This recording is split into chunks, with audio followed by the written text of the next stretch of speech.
Thank you for joining Wars of the Roses as we continue with Part 32, Martinism, Book 8, Mystics, from Secret Societies of All Ages, Volume 1, by Charles William Heckethorn. 4. Martinism, 266. Martinez Paschalis. The influence of the writings of Jacob Bohme, though perceptible in all mystic degrees founded since his day, is most visible in the mystic Masonry called Martinism, from its founder, Martinez Paschalis, and its reformer, the Marquis of St Martin, the unknown philosopher. Martinez Paschalis was a Portuguese and a Jew, but having turned Christian after the manner of the Gnostics of the first centuries, he began in 1754 to assemble disciples in various French cities, chiefly Marseilles, Bordeaux, Toulouse, and Lyons, none of whom rose to the degree of epopt or knew the secrets of the master, though he inspired all with the greatest respect and devotion towards himself. His secret doctrine appears to have been a confused medley of Gnosticism and Christianized Judaism, not excluding the Kabbalah, which in fact is found more or less in all theosophic speculations, even in those of Bohme, though his followers, as well as his opponents, from not understanding him, have attributed to him many erroneous opinions which he never entertained.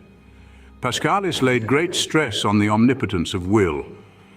This is a point constantly insisted on, its truth being demonstrated from the deepest ground by Bohme. With this writer, he taught that intelligence and will are the only active forces of nature, whose phenomena man can control by willing energetically, and that man in this manner can rise to the knowledge of the supreme ends. With these principles, Martinez condemned all empires founded on violence and all societies based on convention. He longed for a return to the patriarchal times, which the more enlightened, however, look upon as times of rank tyranny, and he also formed other conceptions which we shall see more fully developed by the Illuminati. The life of Martinez, like his doctrines, is full of gaps and mysteries. He arrived in a town no one knew whence, he departed no one knew whither. All at once he was seen where least expected. From 1768 to 1778, Paschalis resided either at Paris or at Lyons. Then he suddenly crossed the ocean and died at St. Domingo in 1779. These sudden appearances and disappearances were perhaps needed to maintain his prestige.